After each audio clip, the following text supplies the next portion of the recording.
Hi, everybody. This is Melinda Emerson, the Small Biz Lady, and welcome to Thursdays with the Small Biz Lady. I'm so excited to talk to you live from Small Biz Lady Studios in Philadelphia, Pennsylvania. And, today we're going to talk about perspective. Now, you all know my new book, Become Your Boss, is not my new book. Become Your Own Boss is my previous book. My new book, Fix Your Business, is about to come out in a couple of weeks, March 6th. And I'm so excited about it. It's based on the 12 P's of running a successful business. And I'm going to walk y'all through the 12 P's every single week. So by the time this book actually comes out, you guys are going to be able to shout the P's at me from the audience, right? So the first P is preparation. And we know that you've got to be prepared in order to take your business to the next level. The second P is purpose. And the reason why the second P is purpose, when we were first working on the book and we started with 30 P's and we got down to 12 and there was lots of talks about, passion. And here's the thing that I think about passion. I think passion is an overused word in business. I'm passionate about a lot of things. That doesn't mean that those things have a profit center and can create an actual business. So I chose to use the word purpose because I really wanted to pull through your vision and your passion. Really is your why story, why you even started in business. And to me, that's about purpose. That is not about passion. So that's the reason why the second P is passion. Now, the third P is people. Every entrepreneur I know wants to complain about people. They're people. They need people. They hate their people. Their people don't do enough work. Listen, most of the time, if you're having people problems in your business, it's because of you, right? 50% of all people problems are not so well hidden personal problems. So you've got to look at, what is your attitude? How are you talking to people? How much time have you spent training people so that they even know your expectations or what you want them to do? That's really what we get into in the people chapter in my new book, Fix Your Business. So that's the third chapter. The fourth chapter is profit. Hey, profit's how we keep scoring business. It's about the money, baby. What are you doing with it? How are you managing it? Do you have money rules? Do you even have fiscal policies in your business? Do you just pay an invoice when the invoice comes, or do you actually have a set process for how your business is going to work? Hi, Charisma. I see Ola. I see Dar Jennings. Hey, how are y'all doing? Thank you guys so much for joining me live. I also think that when you think about profit, you do have to make sure that you know how much profit is in every sale. It should not be a surprise to you at tax time whether or not your business is making any money. You should know on an ongoing basis what's going on. Hey, Miss Shonda. Hey, LaTanya. Hey, Maurice. So the thing that I want to tell you is that you've always got to keep your eye on the ball. Are we making money, or is this an expensive hobby? That's the reason why the profit chapter is so high up in the book, because I really want you guys to think through what's going on with the money in your business. Now, once we get past profit, then I want to talk to you about your processes. Are you documenting what goes on in your business? Or are you walking around with everything about how your business runs in your head? Right? So if you get hit by a bus, the business goes away. What's going on? I want to help you think through how your business can work so that you can figure out how your business can work without you. So you can actually take a vacation, take some time off. You don't have to, sleep with the cell phone beside your head. You can actually create processes and systems and hire people and train them to your systems so that you can actually, not have your business run you. Instead, you actually will run it. It's an amazing feeling when you hire a team and you empower your team to get things done. And speaking of that, I have to give some love and a shout out to Team Small Biz Lady. Because let me tell you something. My team, we have been cranking for you guys. This book is about to come out. We're waiting on our hard copies to get here. But listen, we did a video shoot on Monday so that we can teach you guys all the extra little special things about this book. We have been working on the worksheets and the workbook and making sure that you guys have everything you need so that when this book comes out, we're trying to change the world. This is a movement. I want everybody to fix their business so people can stop dreading going into their business every day. That's what I want for you. I want you to love running your business. I know you left a soul-sapping job, right? But unfortunately, now you've created a business that feels like a noose around your neck, and now you hate your business. So listen, I want to free you up to enjoy your life. Your business should be empowering you to live your best life. That's why we start businesses. And everybody can't do it. There's a few folks that need to keep their good job, right? Because it's hard being an entrepreneur, but you have to make a decision. And that's why I wanted to talk to you guys about perspective, but I'm going to get to that in a minute. But I'm going to finish my 12 P's because last time you guys left me some notes saying that I didn't finish the 12 P's. So I promise I'm going to finish my 12 P's today, because by the time I go on tour with this book, I want you guys to be able to shout the P's from the audience. I want you guys to be able to shout the P's at me. Hello, David. Thank you so much for joining us. Shelly, I see you. Darian, I see you too. Thank you so much for joining and joining me on this Thursday afternoon. And listen, so after we get through your processes, then I want to walk you through productivity. What are the tools you should be using to either save time or make more money in your business? I tell people all the time, could a $15 a month investment in a CRM system make you 50% more business? It could. You might want to try it. If not that, use a scheduling tool. Use a social media scheduling tool. Figure out things that you're doing that you do all the time that can be automated. Automate your email, create some sales funnels on your website. There's all kinds of things technology can help you do. But if you don't use the technology or you don't take the time to look through the instructions so you can figure out how to use it, there's nothing worse than buying technology and using 10% of it. You need to have a training. You need to invest in having someone from that company come and train you and your team so that you can leverage the technology. That's what it's for. It's not about seeing how hard you can work, guys. That is just not it. Shalisa, I see you. Hey, how you doing? Hey, Mike Pearson. I'm really excited about helping you guys figure out the right tools that are going to save you time and save you money. Now, once we get past productivity, the next thing we got to look at is performance. What should you be measuring in your business? Matter of fact, are you measuring anything in your business? Do you even bother to look at your Google Analytics? Are you just, paying for marketing that you don't measure? Are you looking at, what is the best time? What is the most common time that people buy from you from your website if you're an e-commerce business, right? What kinds of things, how fast does your accounts receivable turnover of things you could be measuring? But you're probably not measuring anything, which is why you're up to here. You're up to your ears in alligators in your business, and you shouldn't be. You've got to start formulating your processes and your systems and your measurement. And any vendor that's worked with you, if somebody's doing SEO for your company, they need to be meeting with you monthly and showing you what they're doing. How did they move the needle for you? Or are you just throwing money outside or throwing money in the trash can and throwing the lighter fluid on it? You need to make sure that you're double checking everything you're paying for and that it's working for you, because if it's not, it's a waste of money, and more so, it's a waste of your time. So now, after we look at performance, the next thing I want you to look at in your business is your products and services. Are they still relevant, right? So the next chapter in the book is product. Because a lot of times what you might be selling today might not be relevant 3 to 5 years from now. And so you need to examine that. Is it time for you to tweak your niche? Is it time for you to tweak your product offering? Is it time for you to develop a new product innovation?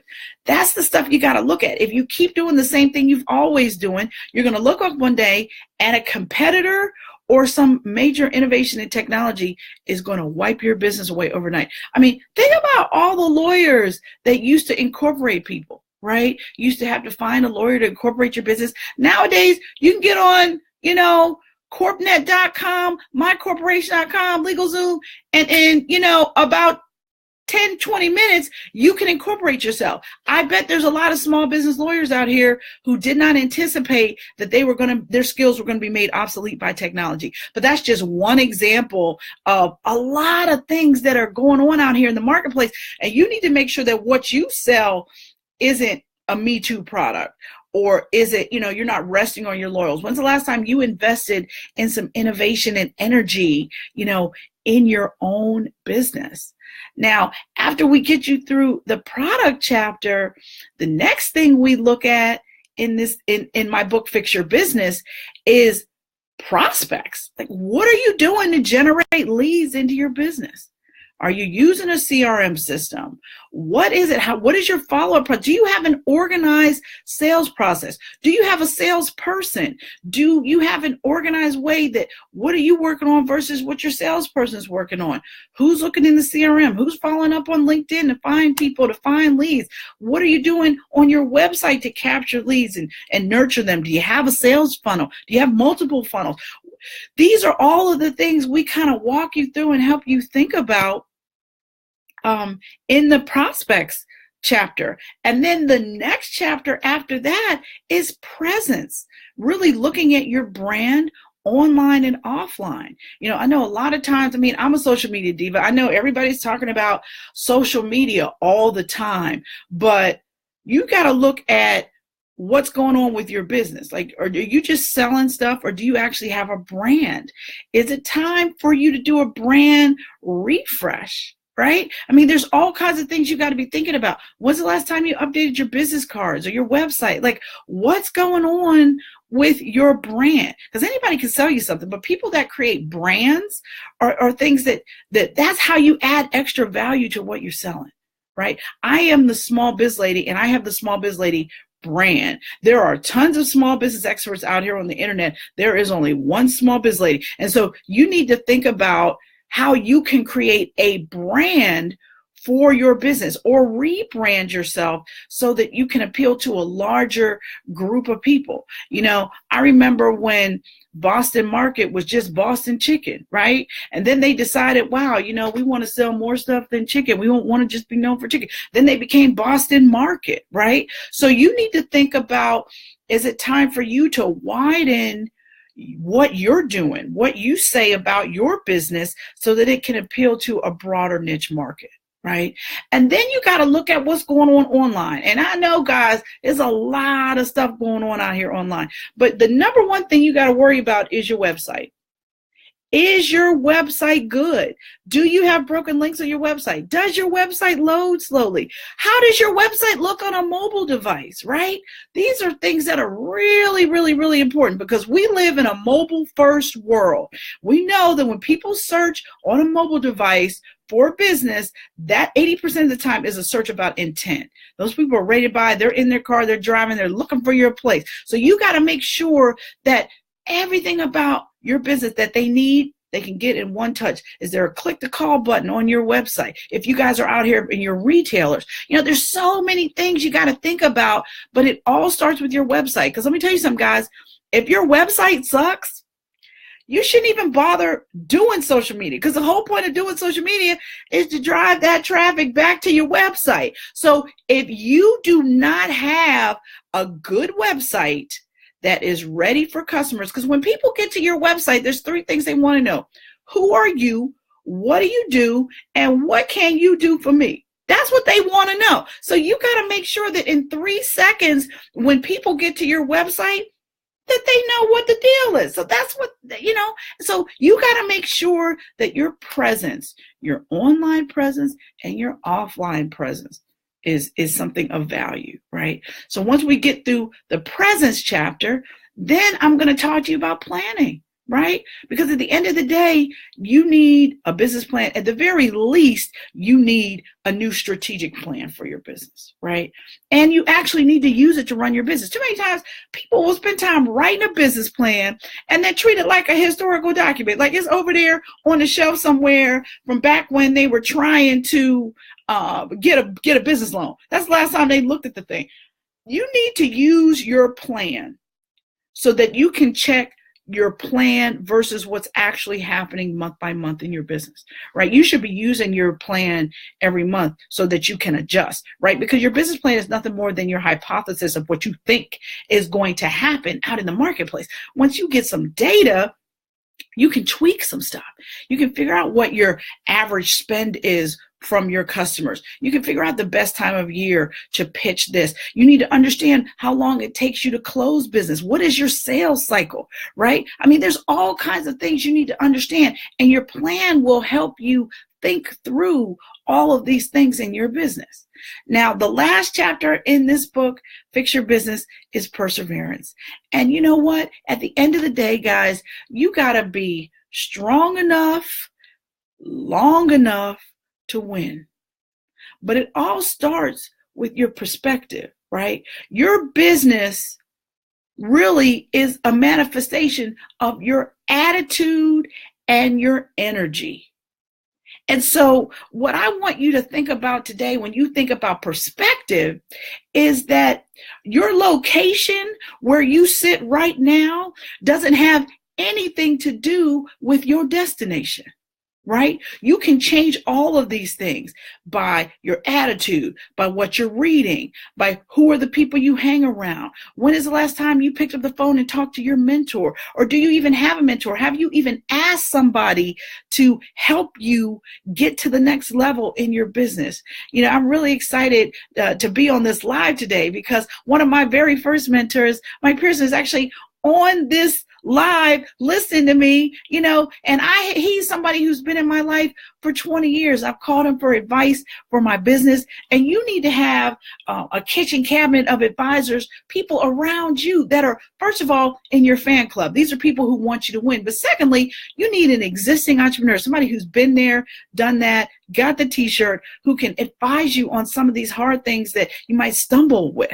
Then you need somebody who is a customer, somebody who is either an advocate internally or somebody who wants to be your customer, and they're going to give you that inside skinning you need to actually close an opportunity. The third person you need is somebody who might not even be a business person, but it might be one of those sage people that you call for advice when you just need somebody to talk you off the ledge. Because let's face it, we all need people to talk us off the ledge sometimes, right? Because it's like sometimes it's ready to choke people, right? You can't do that. But the point is that you need somebody to help you get back your perspective, right? Because sometimes you lose it. Sometimes the world just does this to you and you are just like ready to fall apart. You want to ball up. You want to cry. And you need that person who is going to talk to you and help you get back your positive perspective.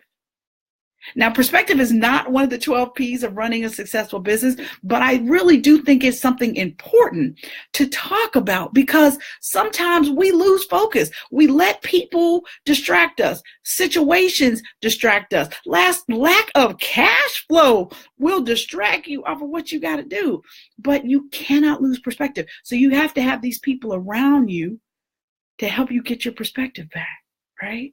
And that's really all I wanted to tell you guys today, because listen, it's hard being a business owner. You are taking care of yourself, but you're providing opportunities and protecting other people's families. And you have to put some armor around you so that when you lose perspective, you have some people in your life who love you, who will tell you the truth, who will give you what you need so that you can get to that next line and get to that next goal or get to that next thing that you're struggling with. Because all of us are struggling with something, right? Nobody's life is as perfect as it looks on Facebook. Amen? Okay? Right? So it's important for you to have people around you who are going to tell you the truth.